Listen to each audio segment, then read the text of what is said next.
¿Qué tal, amigas y amigos? Muchísimas gracias por acompañarnos como siempre en Entrevista Venevisión. Ya estamos listos para iniciar nuestra conversación con el invitado del día de hoy. Él es secretario general nacional de COPEI, Juan Carlos Alvarado. Gracias por estar aquí con nosotros. Bueno, gracias a ti, Andrina, a todo el equipo por la invitación. Interesantes temas que conversar, sobre todo lo que sucedió el día de ayer. Ustedes acudieron ante el Consejo Nacional Electoral haciendo una solicitud en dos vías: el voto del venezolano en el exterior y el apoyo técnico que debería brindar el ente comicial para la elaboración de las primarias. Quisiéramos saber en qué se fundamentan estas solicitudes y cuál fue la receptividad.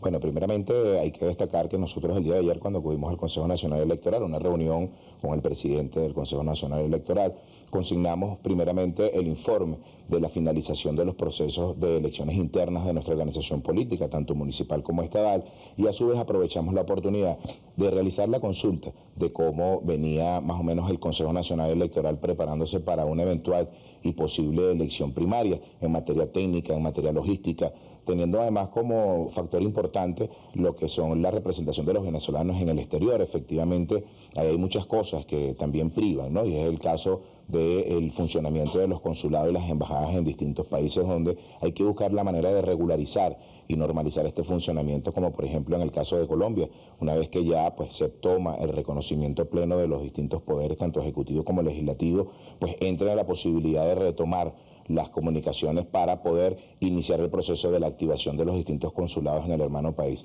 Un proceso bastante complicado, no va a ser nada sencillo, pero tampoco va a ser imposible.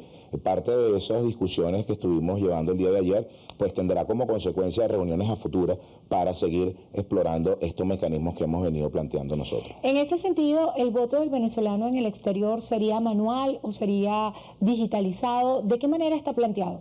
Mira, eso actualmente no se tiene con precisión y con exactitud por varias razones. Hoy en día, el Consejo Nacional Electoral, el registro electoral permanente, cuenta con un poco más de 200.000 venezolanos debidamente inscritos. Yo creo que hay que buscar la manera de que las distintas instancias se puedan actualizar. Eso es fundamental. No es la misma cantidad de electores que se encuentran en el exterior a la de hace 5 o 10 años, particularmente, que es el registro que está actualmente vigente. Para eso, lo que te decía hace un rato, creo que la normalización es fundamental dentro de la comunicación de los países donde realmente pueda existir la posibilidad. Y el mecanismo de la elección, eso varía muchísimo, pues de acuerdo al consulado, de acuerdo a la embajada.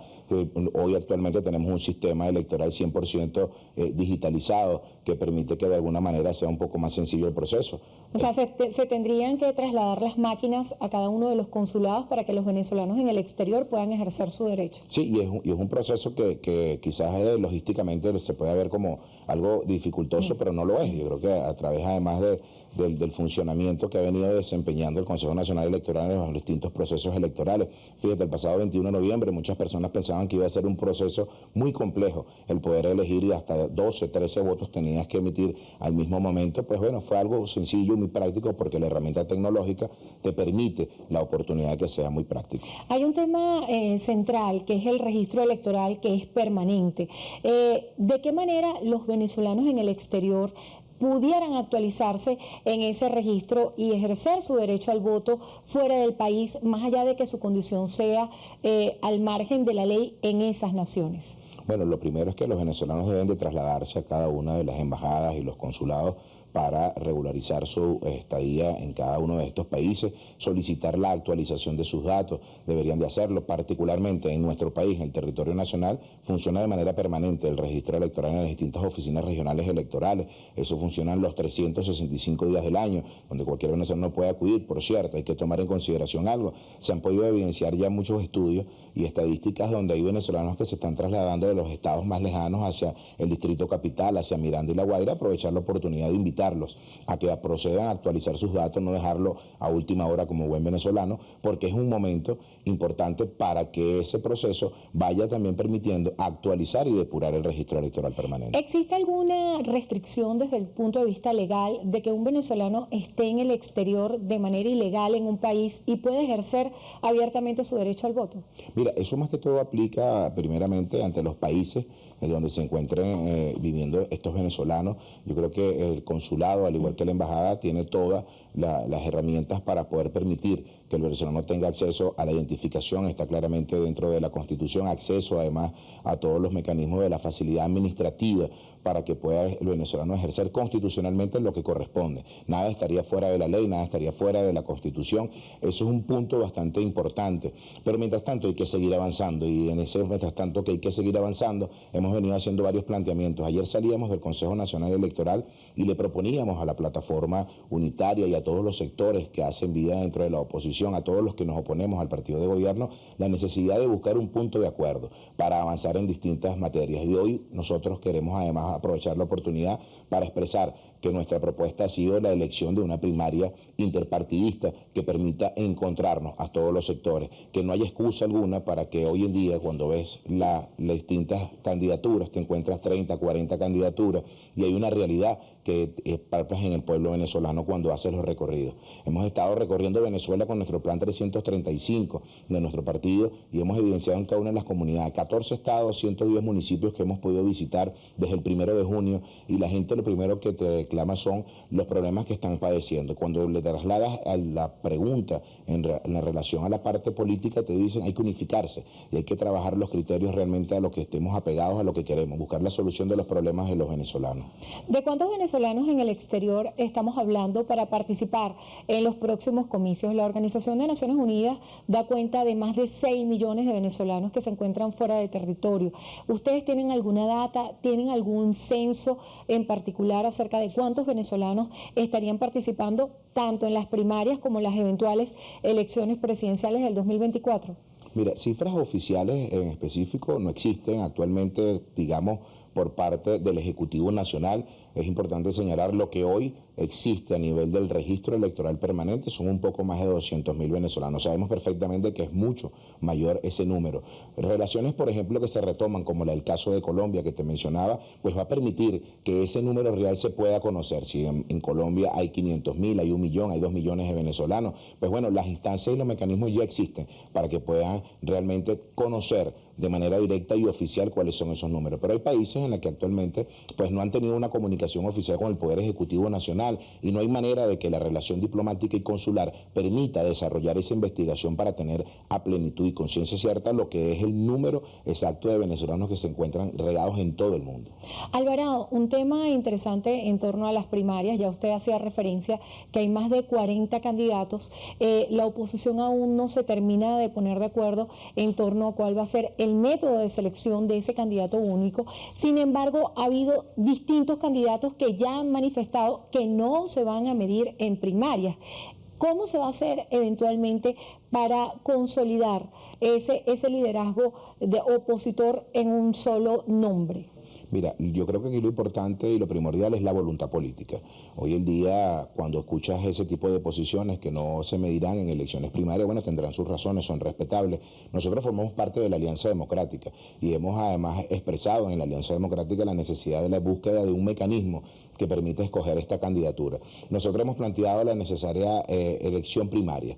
Eso es fundamental. Ahora bien, hay posiciones encontradas en los distintos sectores políticos. Bueno, hay 3 coaliciones, si se pueden decir de manera bastante representativa de acuerdo a los pasados procesos electorales del 21 de noviembre. Democrática, podemos hablar de la Alianza Democrática, podemos hablar de la plataforma unitaria y podemos hablar de los que se denominan los no alineados, que no están en la alianza ni en la plataforma. Yo creo que es un momento importante para que se pueda tomar en consideración una elección primaria interpartidista. Eso te permite desarrollar, pues al final, quién puede ser el representante de cada coalición. Si no hay posibilidad de que se puedan sentar en una mesa un distinto representante con otro simplemente por problemas personales, por problemas políticos, y no están dispuestos a colocar la voluntad política primeramente y los problemas de los venezolanos sobre la mesa, entonces este es un mecanismo y una herramienta que nosotros hemos venido proponiendo desde el día de ayer, que creo que puede ser tomado en consideración y en cuenta para los distintos sectores. Lo que no podemos permitir tampoco es el secuestro de la posibilidad de la escogencia de una candidatura, que alguien se abrogue una candidatura en nombre de la oposición cuando tenemos unos resultados, una fotografía electoral del 21 de noviembre